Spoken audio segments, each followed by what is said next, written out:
Hi, I'm Akira. And I'm Rohan Nahar. Welcome to The Long Take. This week we're discussing the new Netflix movie with Charlize Theron. It's called Apex and it's directed by the guy behind Everest. Yeah, Rohan, what do you make of this movie? Yeah, it was, I guess, the most 2.5-star movie ever made. Oh, that's like scoring it higher than I would imagine. But okay, that's what, this podcast is for. It's subjectivity.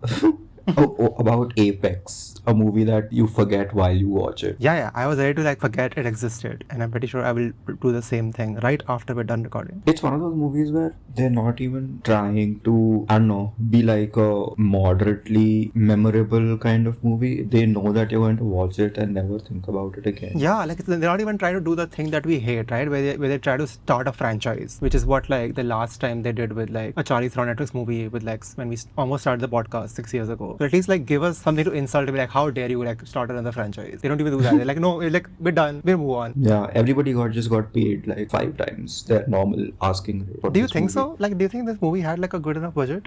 I think I know what you're getting at in terms of just just the technicalities and stuff, but I think with these things, it's mostly the above the line talent that makes the most money. Which is 2 people? Which is 2 actors and the director. So basically, yeah, I think 80% of the total budget of this movie, that's where it went. The rest Although is... the director has not done a lot since the movie I mentioned at the start of the podcast. That was 11 years ago, and since then that's he makes not true. He's made a bunch of movies. In fact, he's made a bunch of No, he's made movies. But they're all Apex. They're all forgettable. Only when you open Wikipedia, you're oh, okay, that movie. But he's made movies like Apex, or he makes romantic dramas, and all of them are equally forgettable. The weird thing is he started out with an Oscar-nominated movie, if I'm not wrong, many years ago. And it's just one of those cases of let's get a European guy and make him do the most he used to make Mark Wahlberg movies back in the day or something. Oh wow! I only knew him as the guy who made Trapped, that Icelandic TV show. And Contraband. Never heard of it. Exactly. 2 Guns. Have you heard of that? Nope. Have you heard Is it a sequel to Gun? No. It has Mark Wahlberg and Denzel Washington in it. So that's full A-list people. Wow, interesting. Anyway, coming back to Apex, which is, Again, A-list for Netflix, right? The actors. For sure. Charlize Theron is proper A-list. I don't think just A-list for Netflix. She's A-list. Maybe. I can't remember the last time she had a theatrical movie. Yeah, that was my other thing though. She is definitely I still think that she is top tier Hollywood in terms of actresses. But then going back to the top point you just brought up, if you look at her filmography, and again to repeat my sort of analogy of since this podcast started, which was when we did Old Guard, was her movie 6 years ago, she has done 2 Fast and Furious movies, which are honestly they don't count as your movie. You just appear for 2-3 days, you do some scenes, then you go away. She done one sequel to Old Guard and this. How is she doing this as Charlize Theron? You would imagine she would be more in demand. Honestly, I feel that if you get paid, I read somewhere that Mark Wahlberg gets paid $20 million for every streaming movie that he does. Yeah. So if that kind of money is on the table, plus you make residuals from Fast and Furious. But you think there is equal pay? I'm pretty sure she must have gotten paid as much as the men for this movie. I'm not. Isn't this movie's budget possibly 30-40 million? Easily 120. What? Yeah, easily. Where is the money going except talent? Exactly. So Charlize Theron gets paid more than she would any other project. Taron Egerton gets paid because Carry On is one of the biggest Netflix movies ever made. And this guy is I made 10 survival movies. I'm the guy for this job. Wow. So it's crazy that we're spending 100 million movies. It's this La La Land money on a movie that will be forgotten within the 6 minutes of a La La Land song. I'm also wondering when you read the script, what exactly is it that you're responding to? Because this was probably 50-60 pages. It would be done which is a great question, because it's not this movie went to a film festival. There was produced by Charlize Theron independently, went to a bunch of things, did well there, and then got acquired. No, this got acquired at a script stage. So they were they saw the script, they were isme potential hai, and we want it right now. Or matlab kya hai? Matlab maximum you have the story beats, right? what else do you have? Because there's barely any dialogue in it, and the after the first act, once he kicks off and he's now run, I'm okay, what? This is the movie? It and honestly feels running.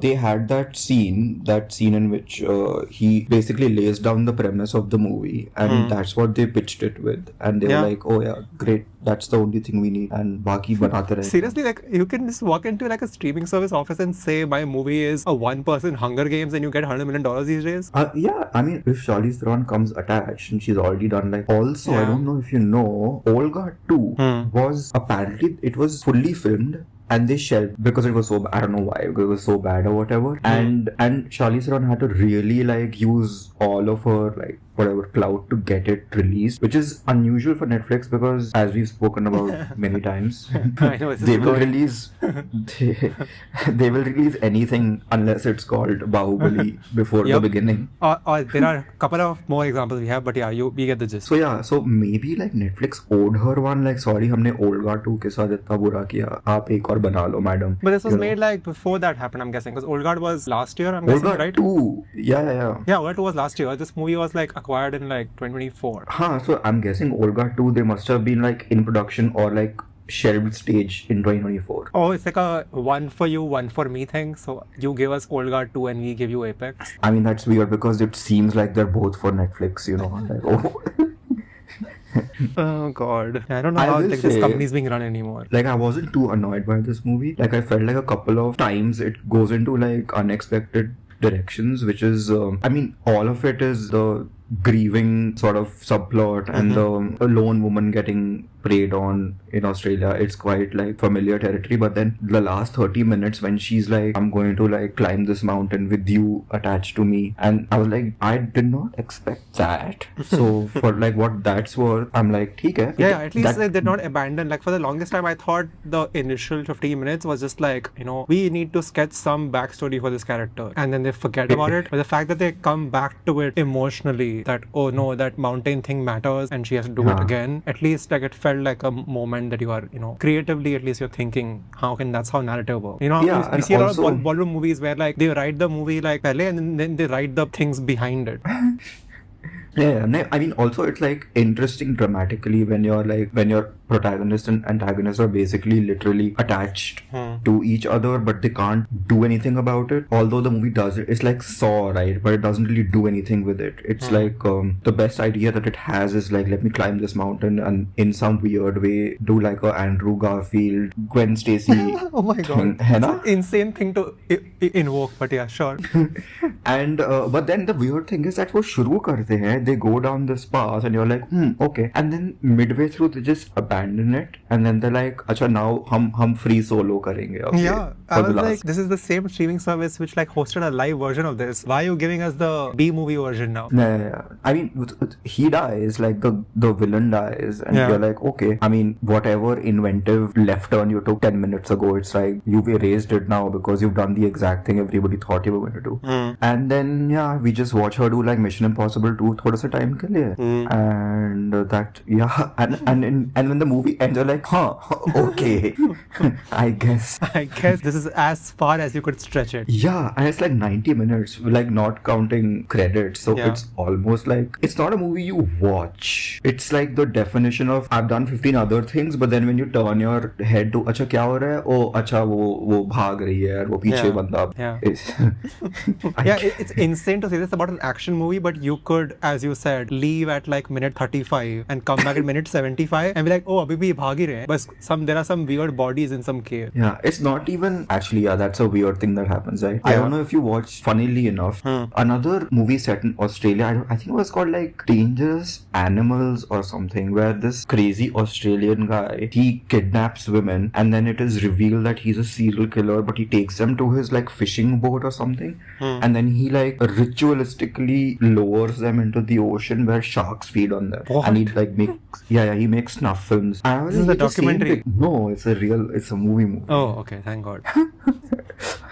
Although like with Australia, who knows? Yeah, I was like, is this like the inspiration for this character? No. So I'm just saying, like, there was almost identical movie that came out like last year on which Netflix. Is weird. No, theaters mein aayi thi. Oh, thank God. Can you imagine like I think at this point I wouldn't be surprised if like Netflix has started feeding its own movies to it like a in-house AI. Yeah. We have 2 Netflix movies that are called War Machine, and we have 2 Netflix things that are called like Made in Korea or something. Yeah, so I saw that War Machine thing that confused the heck out of me, because I was like, I remember being in Mumbai Mumbai and Brad Pitt like walking like next to me or something, like for the Mumbai premiere of War Machine or whatever. I don't know why Netflix did that. I think they were trying to like establish themselves in India back then. And then I came across this other War Machine like a couple of months back, and I was like, huh? Did they re-release or remaster a movie? It's like one so decade confusing. later. Not even People one might decade, have like forgotten. less than a decade. That's why it's like so. It's like next level. Like it's crazy. Yeah, it's really weird. But like, it just shows you how insanely things have changed, right? Like 10 years ago, Brad Pitt was in the same room talking to Shah Rukh Khan about some dumbass movie, and now like you can't even tell like if a new movie is out with the same title. Like, एक second, there are so many nonsense things. Like this Apex, it's going to. I wouldn't be surprised if they like make an Apex 2 or 3, like, you know, like it really does not, like, who's looking for like plot connectivity or like Yeah, it doesn't any matter, of that? right? You can call them literally at this point whatever you want. You can just call them movie 2 and put like actor 3, and like people will be like, okay, let's turn it on because it's on the Netflix homepage. Because that's With Charlize that's Theron, basically it does where not they've matter. gotten, right? Essentially, the streaming wars have ended now, and Netflix has become like the de facto thing that people turn on in the evening. So whatever you put on the homepage, it's gonna get some clicks. Yes, which I mean, I watched Apex before we discussed covering it on the podcast. So there you have it. Like, I was like, "Kya karu main? Apex dekh." Oh my god, the exact thing I just described already happened to one of us. Yeah, I was like, fine, if you say so, Netflix, I'll watch it. And then I watched all of it. It's not Which like I and was the thing like, is because they have like what 400 million subscribers at this point, if I'm not wrong. So even if like less than 1% people do what you did, it's like a great success. you know what? Like, when the Matt Damon movie came out like a little while ago, The Rip. the one with Ben, Rip. Yeah. Or usme like the whole, for some reason, like the whole marketing thing ka main topic was ke how in the Rip, like they have to repeat the plot at you because people aren't paying attention, etc., etc. So because Apex is so like made, I'm thinking like isme to nobody can even explain anything to you. You get one scene in which Taron Egerton tells her that I'm going to chase you and I'm going to kill you, and if you miss that one scene, you're like, why is this happening, right? So it is sort of, it goes against the very like Netflix में हर चीज 3 बार repeat करते हैं ये वो because इसमें तो कुछ इसमें like regardless of when you kind of zone out or when you kind of tune back in, the same thing is happening. It's just in a very different environment depending on when you come. हाँ, like अभी Either they're in the waterfall water, में, or they're on top of a mountain, or they're in a cave. Yeah. all of it is unfortunately digitally Yeah, that was created. my other thing. To going back to your straight Tom Cruise reference, I was like, this person feels like she's the closest female Hollywood analog to like that person, in the sense that she at least wants to give the image that she's doing her own stunts. But then nothing feels like real. I doubt they're going to allow Charlize Theron to do any of it like in a controlled environment. There is So no then way. why give that image? Because I came after the movie, I came across like a reel where she's like rock climbing stuff in like Times Square. I which, know, I like, saw that. You're contributing or you're adding to the fact that, you know, look, our movie is like practical stunts. That's why our actor is doing this nonsense in the middle of like a busiest whatever intersection in the world. Why would you do No, that I mean, stunt if you're not actually doing a stunt? To make people, I mean, to give the impression that you are in the movie, right? Because even Tom Cruise doesn't do like, he says humne sab practically kiya, but as we now know, a lot of, say, Top Gun Maverick was like digital, right? It was all visual effect. Similarly, like I feel like it's almost impossible for someone like Charlize Theron to be like given the permission to do any of it Yeah, herself. like, how would you allow her to do like river rafting in such dangerous courses, right? It's just like you're wo asking to for chance nahi. your insurance bill is gonna go through the roof. Today only I was watching, funnily enough, the Ronaldinho documentary on Netflix.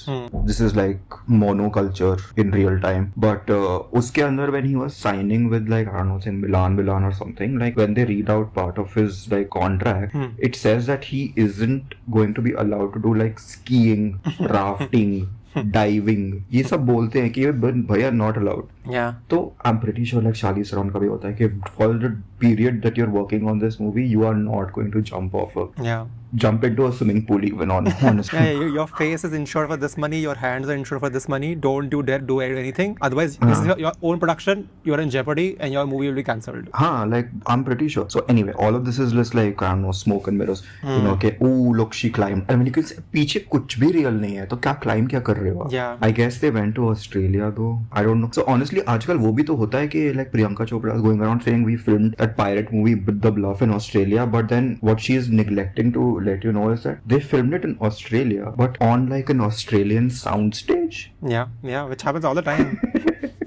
that happens so frequently that people just like don't forget that there are sound stages outside of the US, you know, like Yeah. it's not just Hollywood that has like sets. So if these people are going around saying, "Oh, हमने Australia में filming करी है," And अरे that, हाँ, by तुमने that they गाड़ी mean they took that drone shot where you can see the car on a dirt road and then cut to soundstage. soundstage in whatever Sydney. Yeah, because like that allows them the crew to like maintain their lighting and their setup every day, ensure everything is consistent, nothing is going haywire. Because God forbid some natural disaster happens in the Australian outback and you can't film for like 2 weeks. Yeah, also it doesn't, even if you film on like a Australian soundstage, like you still get like the tax rebate or whatever. Yeah, exactly. As long as you are creating jobs in the economy, they don't care if you're shooting in the outback or if you're shooting in like a Sydney downtown. I guess, yeah. I mean, with a movie like this, it really kind of matters because it's not like Carry On, right, which was like in like an airport, so it doesn't really matter if it's a real airport or not. But this one, it's just like almost 100% outdoors, right? Yeah. So it kind of matters if like your outdoors look real. Yeah, like it doesn't, you can, finally our eyes can tell, like how much ever money you throw at VFX, there is a sense we can tell when things are happening too rapidly that there are things that are not sharp enough as they should be. Which shockingly they got me only last year. You know, like again another Netflix thing I'm going to mention. The Under Paris movie where like a shark comes in like the Nadi before whatever. I don't know if you watched it. Nope. They didn't shoot it in Paris. I watched the whole movie. It looked like Paris. It was all fake apparently. I mean, either it's easier to render like actual buildings in visual effect than it is like jungle. I don't know. I am not learned enough to know these. But मैं वही सोच रहा हूँ, okay? See, the thing is with this movie, if the sight of Charlize Theron climbing that mountain is believable, which often it is, then you don't really care about background में क्या हो रहा है. You know, you're kind of focused on just her climbing the mountain, and I think that was fine. Yeah, that free solo moment is probably the only time in the entire movie I was like, oh, this movie actually is like kicking into gear. And not that she's going to slip and fall, like that would be a wild twist. Yeah, exactly. But like still like just like doing this somehow, and I'm like, oh, for 2 minutes I'm actually invested in the movie, and then the movie's over. I'm like, oh, maybe you should do this in the opening scene. Which they did in Norway. It was. Yeah, but there was, I don't know, I didn't feel it. I didn't feel any like sense of danger in that part at all. Ironically, because like since Eric Bana dies in that scene, and you're like from I could sense that coming like from the first minute for some reason. No, मतलब first second you set eyes on Eric Bana, you're like, oh, तू तो मारने वाला है. Because he's just talking. I'm like, oh, this is how people who die in movies talk. We've seen too many of these to like now know the signs. He's like, oh, I have a bad feeling about it. Like, no. He टपक गया. Imagine. So Eric Bana must have got like what? 2 दिन का पैसा उसको दिया होगा full. Yeah, on a sound stage in Australia. He stepped out of his house. Like, where do you want? And then like, thank you so much. Make that look like Norway. I'm done. Yeah. So I guess Apex. Yeah, there you have it, Apex. That's all for this episode of The Long Take. You can follow us on Facebook, YouTube, Instagram, and Threads at The Long Take Pod. You can write to us at thelongtakepod@gmail.com. Please leave us a rating and a review with this episode, and we'll see you next week. Thanks for listening. Bye.